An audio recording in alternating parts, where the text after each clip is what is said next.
All right, I'd like to welcome David Jarrett, the Assistant Office Head and Research Section Chief of the Office of Performance-Based Management and Research for the Georgia Department of Transportation.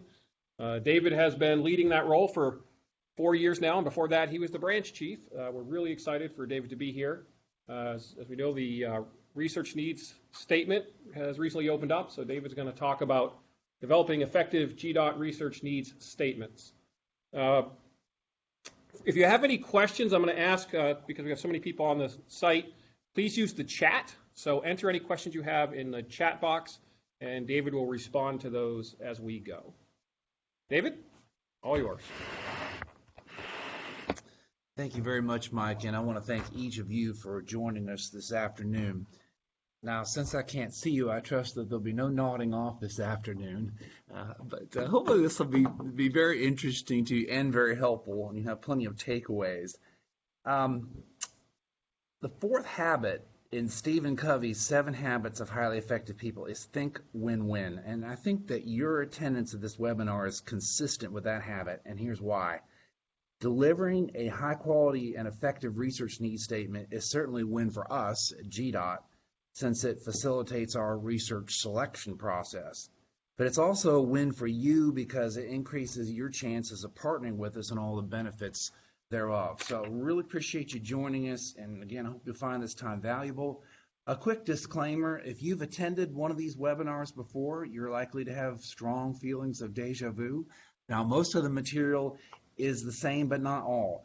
I did refine some aspects of the presentation and added emphasis to certain portions, so it's not going to be an instant replay as such, although the elements of the research needs statement have not changed, and most of my pointers about writing them effectively. I do have different commentary, though, as our program continues to develop.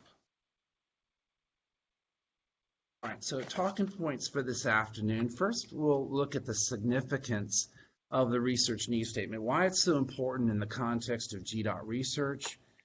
Composition will analyze and clarify each portion of the RNS document. Just a reminder that the RNS guidelines are posted on the GTI website, and we'll be following those very closely this afternoon. Optimization. Here's where we go beyond the mere instructions and discuss best practices positively, what to emphasize, and negatively what to avoid. And again, this is also the material I tend to modify the most from year to year if you've attended one of these webinars before. Follow that with submittal. This is the mechanics of actually submitting the RNS, and Mike and Robert may assist with this as well, some details about the portal. And then finally, approval, who will review it and how, and generally how long that takes. And of course, we'll allow some time at the end for Q&A. Do we have an hour this afternoon? Okay, all right, great. Okay, the significance of the RNS. So this is our basic means of initiating GDOT research, getting things started as far as turning something into an idea into a GDOT research project. This is where we begin most fundamentally. We require this for all our core GDOT research projects. Now, what do I mean by core? There are other programs that GDOT sponsors on a national or regional level, but this is the document that we require for our state level or core program projects. And we require this not only for our external partners like GTI, but also for internal partners. If we get an idea from within GDOT, then we like to turn that idea into a research needs statement before we make a decision about funding it. Now, this is also a basic means of communicating the research need. Now, I like this quote from George Bernard Shaw: "The greatest problem with communication is the illusion that it has been accomplished." Very true.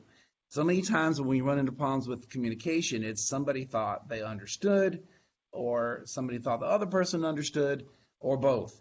So this webinar is mainly about communication, how to communicate your ideas to GDOT decision makers with the best results for GDOT and yourself. Again, thinking win-win about this whole thing. So who are these decision makers that this is a communication piece for? Just to read the bullets, the sponsoring offices, which will be your end users of the research products, our funding review groups, RTAGs is short for Research Technical Advisory Groups, which we'll discuss more later. And then finally, executive management. So this is a communication piece for all those groups, at least two of those. The first two will be involved in the initial review of your research needs statement, and sometimes the third is consulted. So prepare accordingly for that. Executive management may be your audience, even with this first putting pen to paper for a research needs statement. All right, so write with all these groups in mind and in such a way that they can appreciate the research need. How to do that? Clear statements of the need, the novelty, the approach you are thinking about, and the benefits that could be expected. Again, comprehensible by a general, I underline that, general transportation audience for this first document. Now, dialogue and collaboration with SMEs will come. So we're starting more with a document for a general audience, but that will follow with dialogue and collaboration with the SMEs. Those will be your sponsoring offices who will be the end users of the research products. But we begin with a more general audience, so we want to tailor the presentation accordingly for best results. Okay, now here, it'd be helpful if you have the research needs statement guidelines handy. You don't need them. I'm going to be referring to them, not going over them verbatim, but just emphasizing certain things as we go through the different elements of an RNS. And there's two slides on this. The first one will be a little more involved, and the second one pretty straightforward. So we like to begin with a short and descriptive title. Sometimes it's the temptation to have a long title to kind of encompass everything you're trying to look at. But again, just try to come up with something shorter that just gets at the heart of the problem or the need to be looked at. And then that's what you'll articulate in the problem statement, a concise description of the proposed research project, including a statement of the problem to be solved or the research need. Again, lean toward brevity. That's always a good default in writing to us with sufficient support, and I'll talk about that a little bit more later.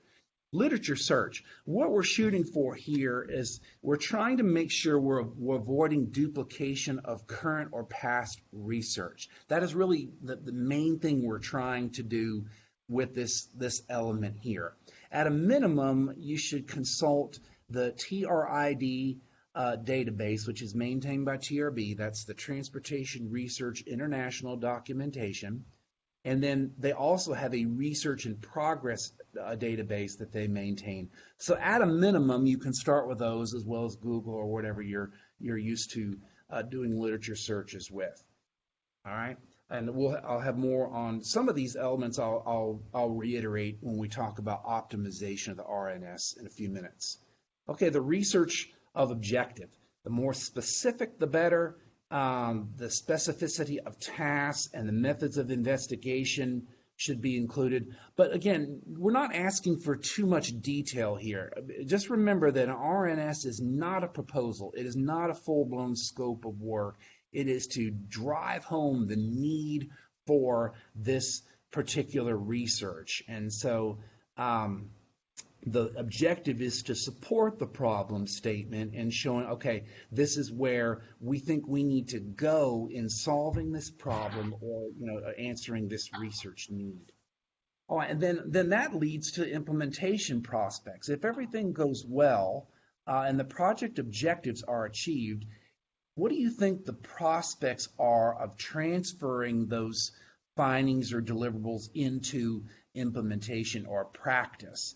One way you could approach this is you could look at like levels of implementation, understanding there's inherent risk associated with research, and whatever objectives you may lay out, you might think about here are levels of implementation that could be achieved depending on the degree of accomplishing the project objectives. All right, and then significance. This is kind of like a statement of the overall impact, the bang for the buck out of the research. So we do like an explicit statement of what's the final product going to be and the direct benefit to us from the project and its implementation. You can expand this from multiple objectives and deliverables.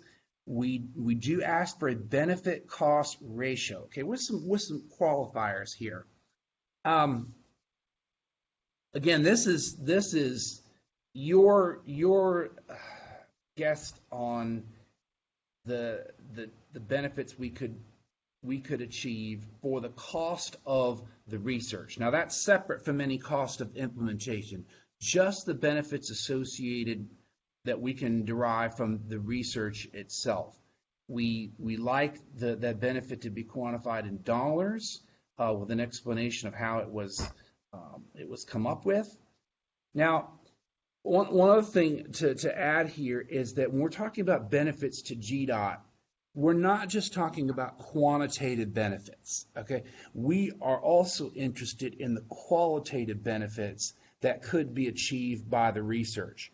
When we assess the overall value of our program, we not only look at quantitative aspects.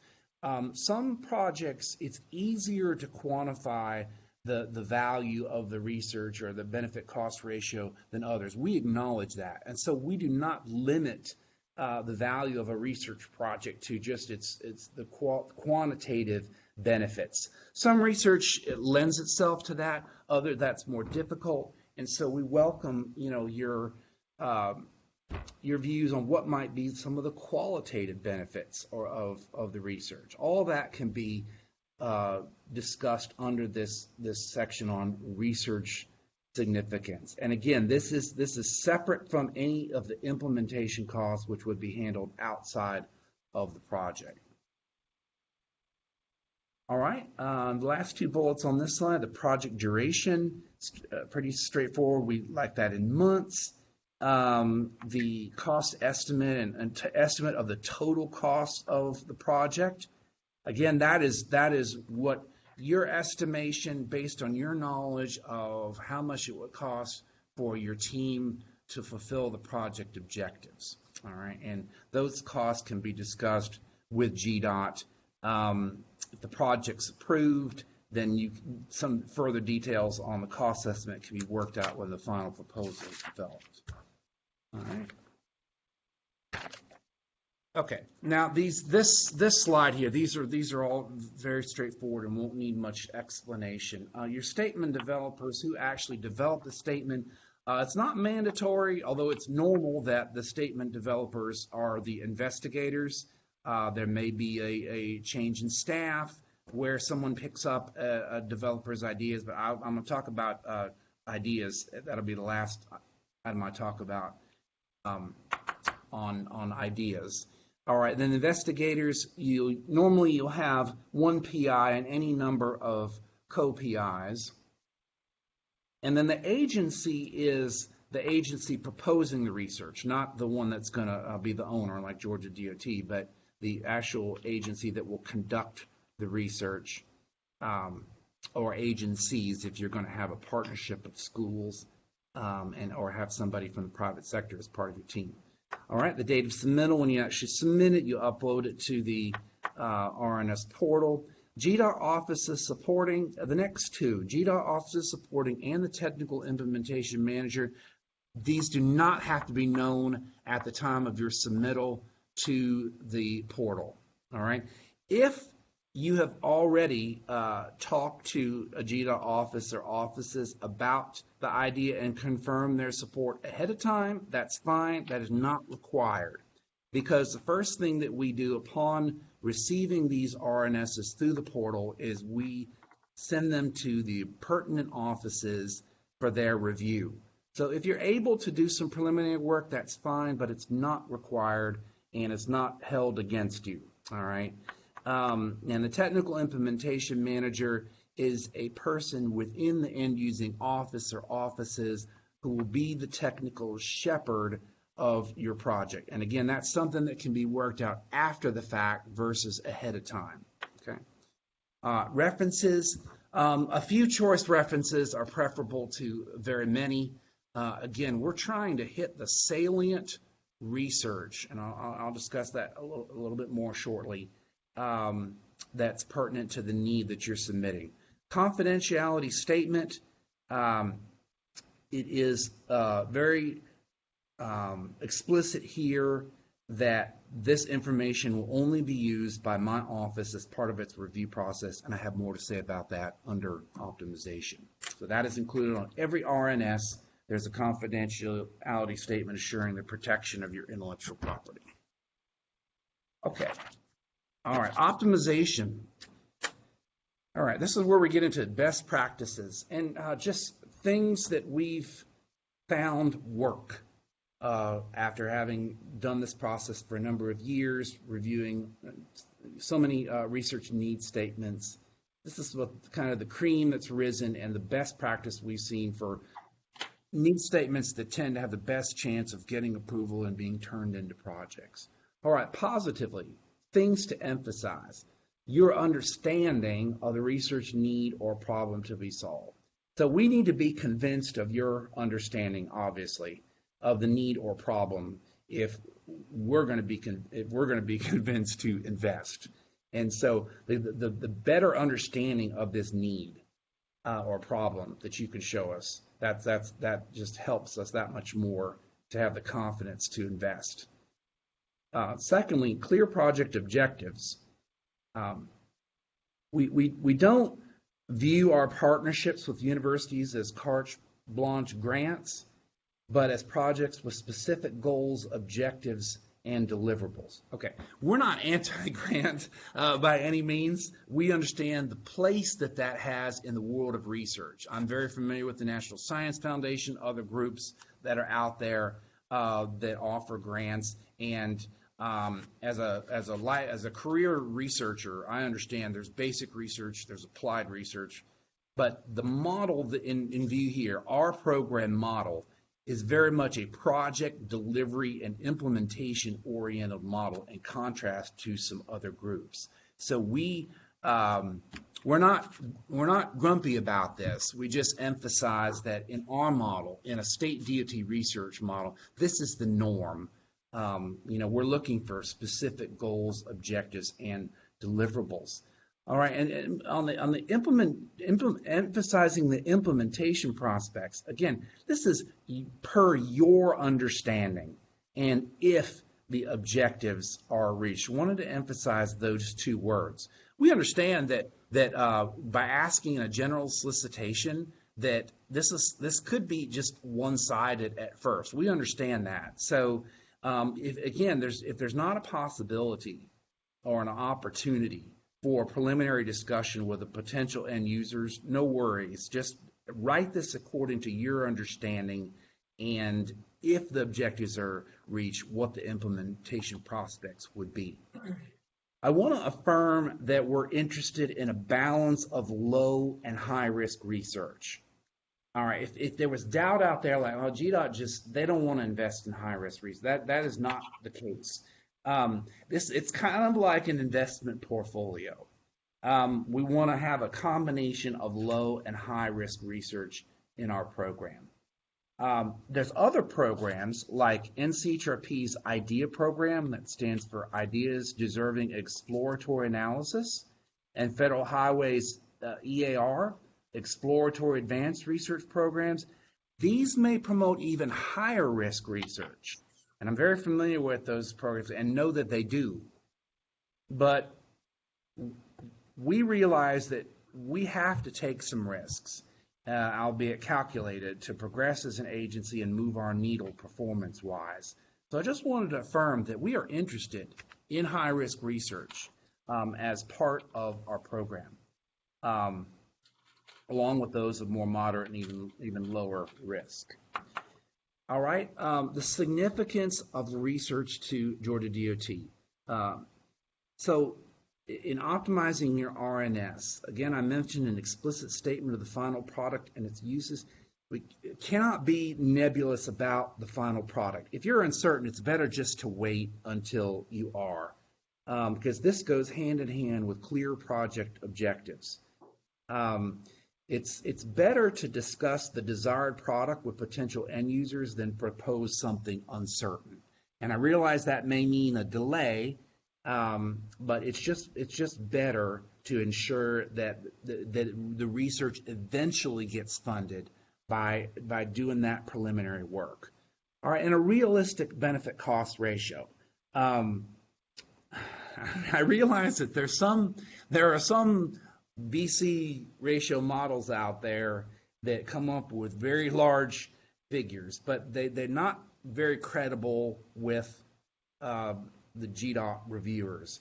Now, if your derivation justifies a very large BC ratio, that's fine. Just as a caveat that we're not expecting 1,000 to 1 BC ratios. We're expecting just reasonable BC ratios. It may be that the research bears out, or even when you get to proposal, that we could expect an even higher BC ratio. But for purposes of the RNS, we just want a ballpark figure of if we're going to invest this much money in it, how much could we realistically expect to accrue in benefits from the research?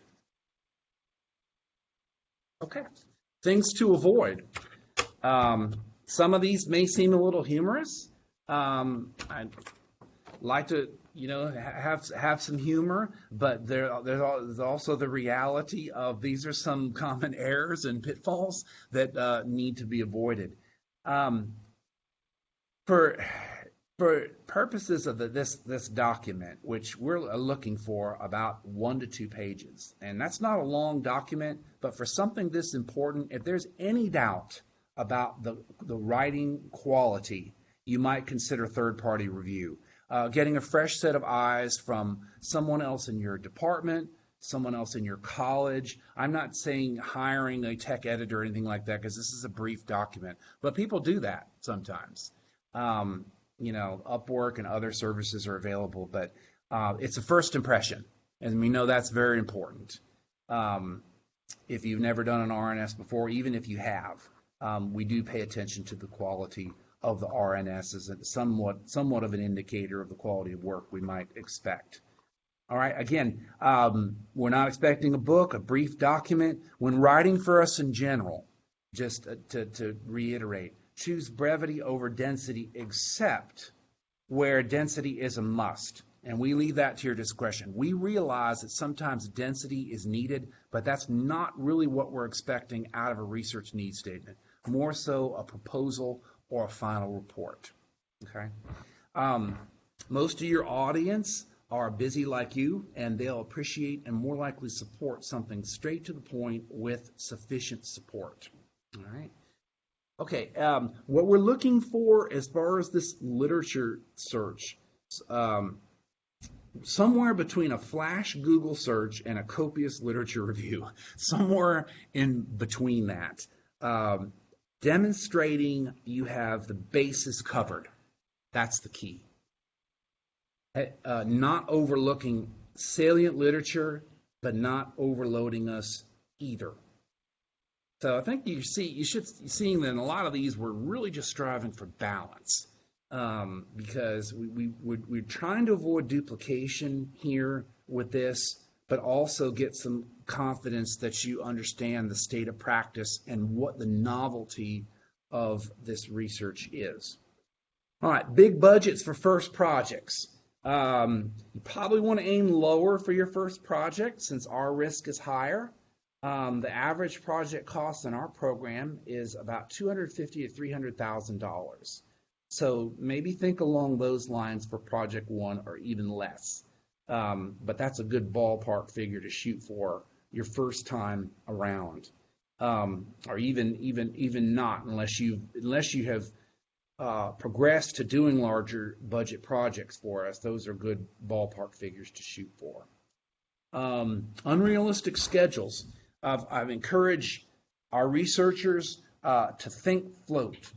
We want to avoid too short and too long. This is one of the most delicate things I consider, in my opinion, about getting the project just right. Is the schedule, because you're trying to balance the needs of the end users with the capabilities of the university, who's assisting. So it's not an easy thing, and it takes some practice. So there'll be some discussion about it. Give your best estimate at first, but it's up front. You can be thinking about things like field work, making allowance for field work, weather delays, delays with data acquisition during projects, and please allow 3 months at the end of the project for review of the final report. That should be part of your total duration estimate. Okay. All right, just two more under optimization, and then we'll move on to actual submittal. Promising the moon equals loss of credibility. We do like ambition and self-confidence, absolutely, but not in excess. Please balance ideal achievements with realistic expectations. And so we're really pragmatic about that. We really want assurance. We're not averse to risk, but we do, want to be realistic about what we can expect from the research. All right, and lastly, criticism of Georgia DOT.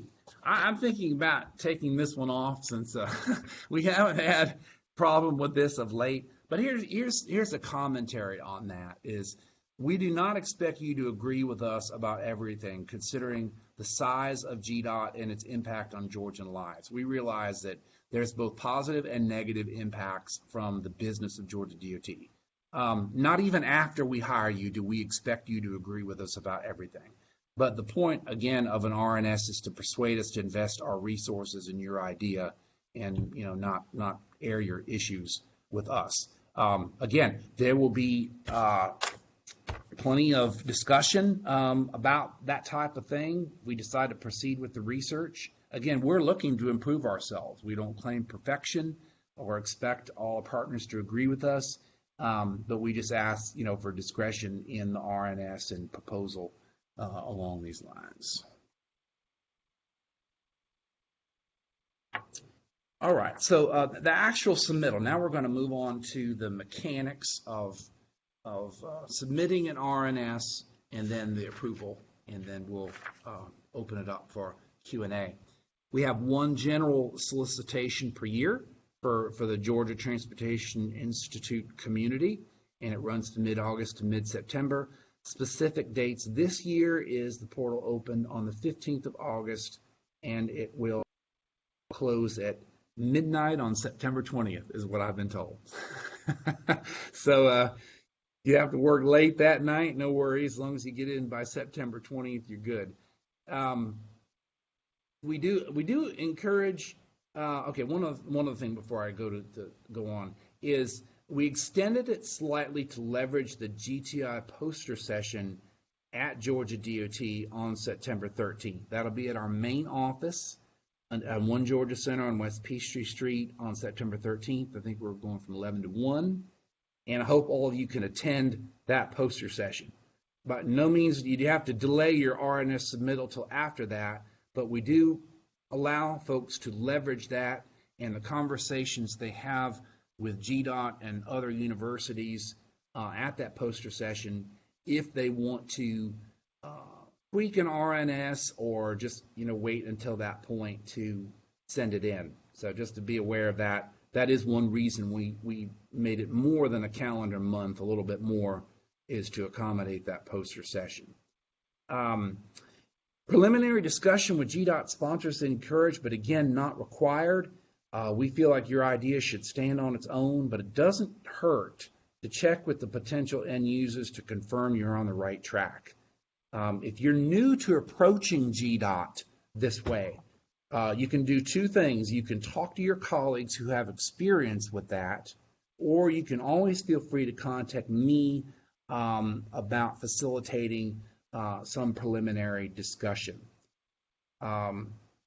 Again, we want to do that within reason. We realize the gate is open now for all types of RNSs, so just realize that there's not a guarantee.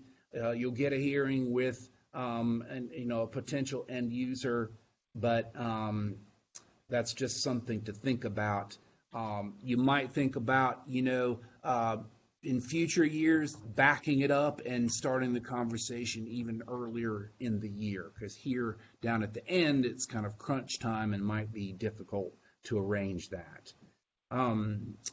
Uploading to the GTI portal site, I'll leave the details of that to Mike and Robert. They might have something on that, at the close of this webinar, but I think details have already gone out. If anybody has questions, those are welcome during Q&A also. All right, last item on confidentiality. I want to spend a few minutes here. I think we're doing pretty good on time. I touched on this earlier, but I want to reiterate. I know that sacrosanct is a very strong word, but I choose that word to assure you that your ideas are not shared. They are considered by the least number of GDOT staff required to make a funding decision. Okay, so that's what we mean by confidentiality. We really keep it to a minimum as to who sees your ideas and makes decisions thereon. Personally, I have been part of an NCHRP effort to promote understanding of intellectual property within state DOTs. Very proud of that and glad to see that has turned into the panel that led that charge. That is now a published NCHRP report. I believe it's 799. You can look up that. It's an intellectual property guide for state DOT research programs. And so if you're interested in that, you can see kind of what the lay of the land is around the country on intellectual property with state DOTs. But I'm saying all that to assure you the privacy of your submittal. We're very sensitive to that. That's covered in our contract language. And so your secrets are safe with us. We just really try to keep it to a minimum number of people who look at those and make decisions about funding on the ideas. Okay. All right, hoops for your RNS approval. First and most fundamental is the support of the end-using offices. This is obtained before any ideas are taken to the next approval tier, the Research Technical Advisory Groups. So upon submittal of your RNS through the portal, first step will be us deciding which is the pertinent office for it to be reviewed by.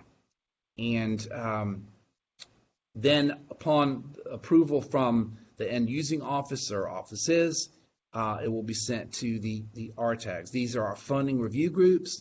A few more details on them. There are 4 of these total in alignment with we have a vital few like FHWA of strategic goals. And each of these review groups is aligned with the strategic goal. Quickly, safety, asset management, mobility, and planning policy/workforce. The research staff, my staff, will decide which RTAG reviews your RNS. These groups each have about 12 to 15 members, and it's a broad cross-section of GDOT staff whose duties are concentrated, at least in part, under this particular strategic goal. So obviously, like under the safety RTAG, you'd expect we'd have traffic operations folks, people dealing with safety and from other angles. That would be your audience. All right, so again, my staff decides where the RNS is first reviewed, but the RTAGs may transfer it between themselves depending on its scope and objectives. It only takes the approval of one RTAG for the RNS to move to the next tier, which is our Research Advisory Committee, made up of executive management. This is our Chief Engineer, Meg Perkle, and all of our division directors. There's about 12 of them. We also have FHWA on this group in an advisory role, and they normally review the projects that the RTAGs recommend for funding first part of the calendar year and decide upon funding via a majority vote. We added this tier. It used to just be the first 2 tiers, but we added this 3rd tier several years ago to make sure that executive management was aware of the research up front and there weren't any surprises late in the game. So they sign off on these projects up front before we even write a proposal, we have a sign-off from executive management about the topic that we're wanting to pursue and fund. Our final step is a formal announcement of the project selected. That's through Dr. Hunter, usually around mid to late February. And follow-up inquiries about the outcome of your RNS submittal are welcome. We can provide some informal debriefing, and we can talk about things like if you are serious about like a resubmittal about prospects, you can follow up with us about that. And we're pretty transparent about just if it wasn't something that it wasn't hitting the bullseye or whatever reason, we can talk about that post submittal. Okay. All right. We'll take some questions now. All right. Dr. Hunter will facilitate that. Thank you. So in blue jeans in your fingers, there should be able to find the chat window, the chat box. So I encourage you to submit questions through the chat. Also, you should be able to find, I know, David, you mentioned the website. If you just go to the GTI homepage, gti.gotech.edu, you will find a link. I think it's the first link in the announcements that will take you to the RNS submittal webpage. If you have any questions, please, on that, feel free to email. Come in yet. So a couple of questions. One, I'm going to do the easiest one first. One, is a PDF of the slides available? We will make a PDF of the slides, and hopefully, if this recording works, we will make the recording of this presentation available as quick as we can after this presentation. So yes, all that will be made available. All right, so David, question, how to quantify the benefits of research? Could you talk a little bit about that? And is there any document that maybe GDOT provides? Do you guys actually provide any guidance? No, we don't have specific guidance about, say, benefit cost ratios. There are documents out there on that. You could check the NCHRP. And I think there's other resources out there about best ways of doing that.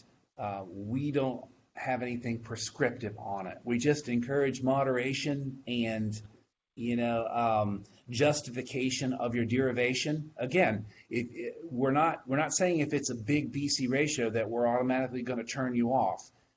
It's just we need some justification of how you derived it, but we're not prescriptive as to like what resource you use for that. A citation would be good. That would be good to know. Let's say you used an NCHRP report or some other document you found that showed how you came up with your BC ratio. I'll give you, one example that we've discussed, even Michael and I have discussed over the years, is for safety studies.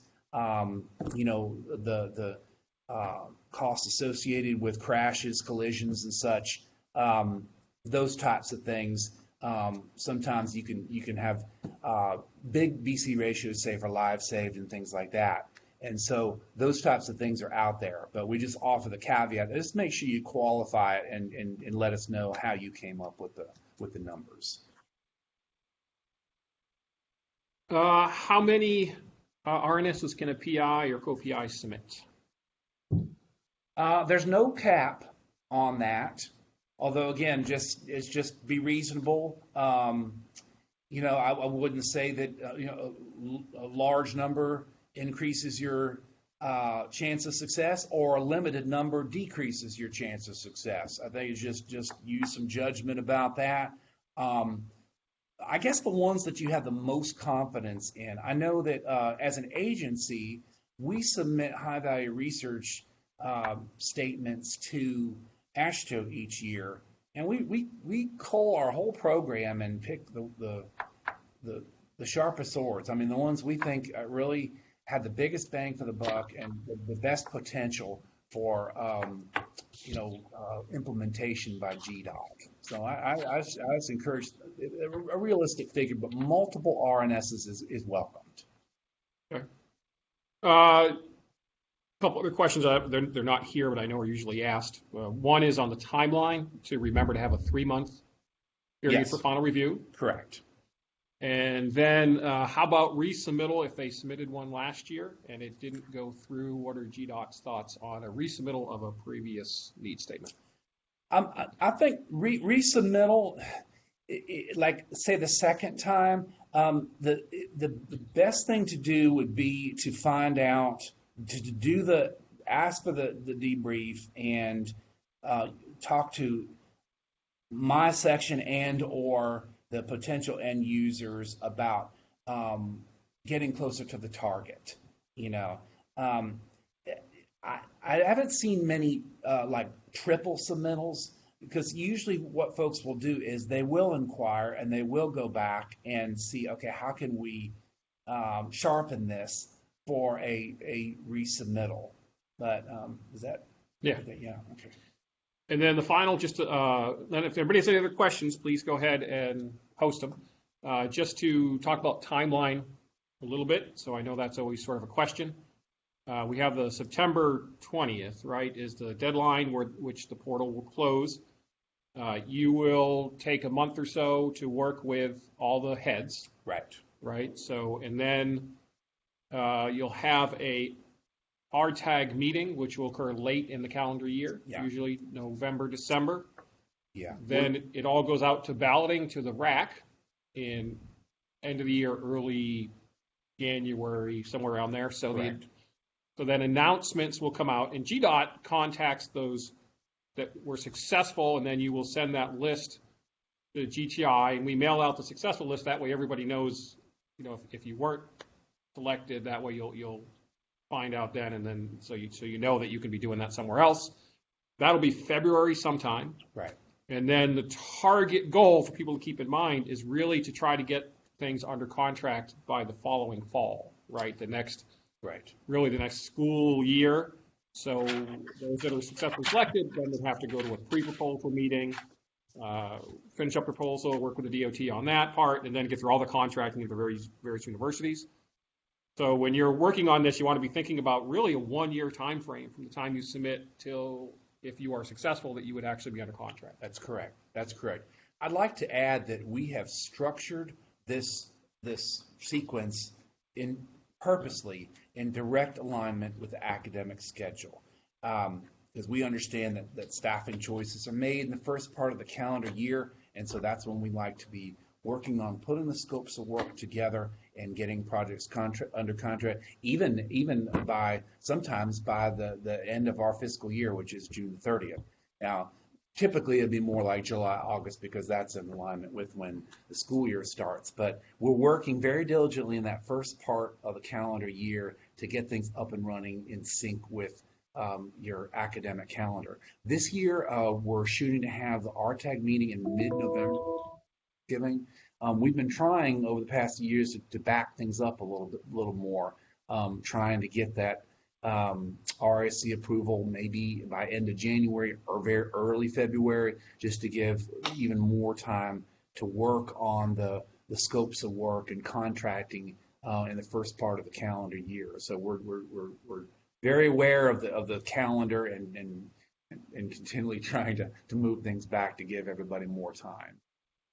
So, and this may have just answered that question, but for contracts, what is the earliest one could expect after February if successful? Yeah, there are some that actually go by the end of our fiscal year. Which is? That's June the 30th. June the 30th, okay. Yeah. And so, again, we work with our academic partners to see what they're comfortable with, if they would want to start that early or if they'd want to defer and just be right on with the beginning of their scholastic year. All right. Well, not seeing any more questions. David, thank you again for taking your time to do this. It's I appreciate extremely it. Valuable. We look forward. Please do not hesitate to send any questions to David or myself or Robert. We'll make sure they get forwarded on and are out there. So again, thank you very much. All right. Thank you. Bye-bye.